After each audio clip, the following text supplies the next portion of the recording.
မြန်မာကစီတူအောင်ရှိကိုပေးတဲ့အတိုင်းကိုယူဖို့ကြိုးစားမှာတော့ဖိလစ်ပိုင်အသင်းကပြန်လဲဖြတ်ထုတ်ပြီးယူသွားပြီခင်ဗျာဖိလစ်ပိုင်အသင်းကပဲဟိုရလက်ကလေးမမတီတော့ရှော့ဘလို့ကြိုးဆွဲလာတာကိုအသင်းကောင်းဆောင်ဖေလောင်ကိုချက်ရာမာမလင်းကိုက်တို့ပြေးဝင်လာပြီးတော့ကပ်ပြင်းချင်းကန်သွင်းယူသွားမှာတော့မြန်မာကိုသမားကျော်စင်ထိုးရဲ့တေချမ်းနေပြီးတော့ဝင်သွားခဲ့တာဖြစ်ပါတယ်ခင်ဗျာအခုဆိုလို့ရှိရင်တော့ဖိလစ်ပိုင်အသင်းကဥဆောင်ကိုစတင်ရရှိသွားပြီဖြစ်ပါတယ်ခင်ဗျာအသင်းကောင်းဆောင်ရုံးနေအခုစင်တာပဲဖြစ်ပါတယ်ခင်ဗျာမာတင်ပဲရှေ့ဟုတ်တယ်ပြရမှာတော့ဖိလစ်ပိုင်ကမြန်မာပြည်ရောက်တယ်အခုတော့လေလေးထိုးဘယ်ကိုကြိုးစားလဲမြန်မာပြည်ကပြည်တယ်ဘောကံဝေးရမှာဖြစ်ပါတယ်ခင်ဗျာ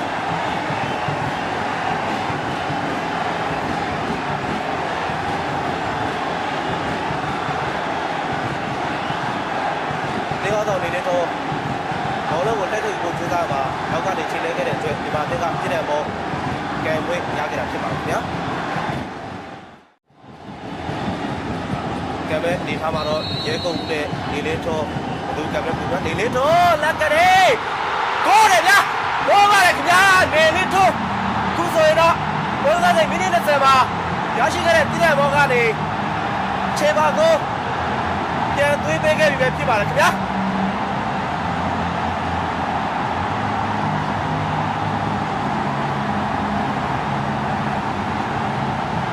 နေလေးထောဖြစ်ပါတယ်ခင်ဗျာကဲကျက်ကဘောနဲ့ TV ကလာမမလမ်းကြောင်းပြောင်းကဘိုးဝဲသွားခဲ့တာပဲဖြစ်ပါတယ်ခင်ဗျာ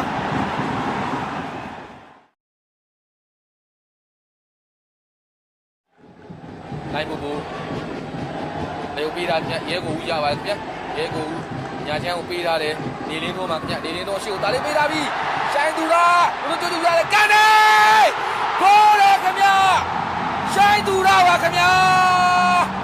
ရှိုင်းသူရပါခင်ဗျဒုတိယပိုင်း45မိနစ်စခြင်းပါပဲညာချမ်းကအသင်းကောင်းဆောင်နေလင်းထွန်းအကွက်မြင်မြင်ဂိုးရှိကိုချပေးလိုက်တဲ့ဘောလုံးကိုမြင်မြန်နဲ့တိုက်စစ်မှုရှိုင်းသူကအပိုင်သွင်းယူသွားခဲ့တာဖြစ်ပါတယ်ခင်ဗျာဂိုးသမား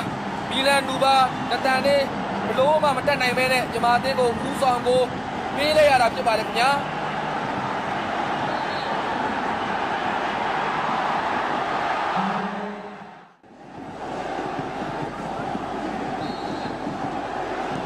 အခုတောင်းကန်ဘောကန်နေပေးတာပြီးမြန်မာကောင်းတဲ့ကျွိုးကြိုးစားတယ်ကိုပြပြီခင်ဗျာမြန်မာအသင်းရဲ့ရဲဝင်းအောင်ပါခင်ဗျာမြန်မာအသင်းအတွက်တတိယမြောက်ကိုနောက်ခံကစားသမားရဲဝင်းအောင်သူယူပေးတော့တာဖြစ်ပါတယ်ခင်ဗျာ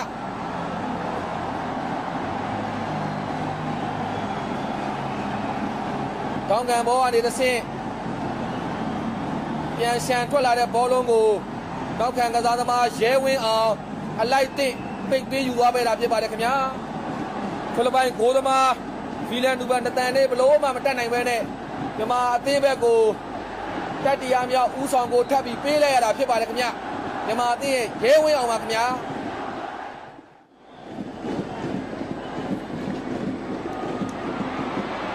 မြန်မာအသင်းကဂိုးရထဲမှာဒီကိုကြိုးစားတယ်ဖိလစ်ပိုင်အသင်းကကန်ခွင့်မရအောင်ပြန်ဖြတ်ထားတယ်မြန်မာအသင်းရဲ့တွဲကစားသမားလိုင်းကိုအလုံးစုကိုကြိုးစားမှာတော့ဖိလစ်ပိုင်အသင်းရဲ့ပါအိုလိုဆလန်ဂျာမြတ်ထုတ်တာတော်လေးကျန်းသွားခဲ့တာဖြစ်ပါတယ်ခင်ဗျာခွဲလေတဲ့ကတော့ပါအိုလိုဆလန်ဂျာကိုတော့အဝါကပ်ပြပေးလိုက်ဖြစ်ပါတယ်ခင်ဗျာ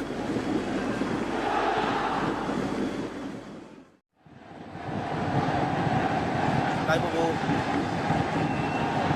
ရေကုန်နဲ့ကစားထားတယ်ရေကုန်ရှိုးကုန်နေပေးလိုက်ပြီလိုက်နေတယ်ဘိုးလာထွက်လာတယ်အမြင့်တူပဲခင်ဗျာစီတူအောင်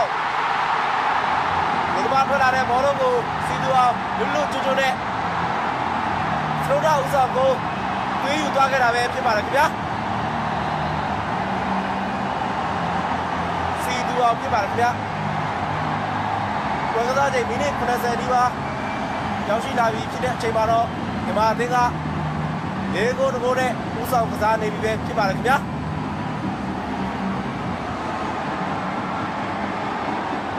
တန်တန်လေးပြည့်ရှင်းတော့ပြီးကန်ပြီးတော့ကန်ရှင်းတော့ကြိုးစားတဲ့ဥစားဘောကျော်သွားပြီးစီတူအောင်ကပိုင်ပိုင်နိုင်နိုင်တယောက်တည်းလွတ်လွတ်ကျွတ်ကျွတ်နဲ့တည်ယူသွားခဲ့တာပဲဖြစ်ပါတယ်ခင်ဗျာဒီမှာအတင်းကစီတူအောင်ပါခင်ဗျာရှိုင်းသူတော်ကိုပေးထားတယ်ရှိုင်းသူကဒေချမ်းအတိုင်းလွတ်လွတ်ကျွတ်ကျွတ်ယူလာပြီခင်ဗျာအနီးကပေးထားပြီဒီမှာအတင်းပဲဟင်းဒီယာဆိုဂိုးရှုံးတက်ကန်နေပေးထားတယ်ပြပပေးကိုကျူသားတယ်ကောင်းစက်နိုင်တည်းလွတ်တယ်နောက်ကိုပြန်ပေးတယ်ကန်တယ်ကိုပြန်ပြီခင်ဗျာမြန်မာအတင်းရဲ့ညာနောက်ခံကစားတော့ပါကျော်စင်တွေပါခင်ဗျာကျော်စင်တွေပါခင်ဗျာမြန်မာတိုက်စစ်မှုကောင်းဆက်နိုင်နောက်ကိုအလိုက်တင်ချပေးလိုက်တဲ့ဘောလုံးကိုနောက်ကတက်လာတဲ့ကျော်စင်တွေပါခင်ဗျာကျော်စင်တွေခုလိုလှပအပြင်းကန်သွင်းယူရတာဖြစ်ပါတယ်ခင်ဗျာဖိလစ်ပိုင်ကိုသမား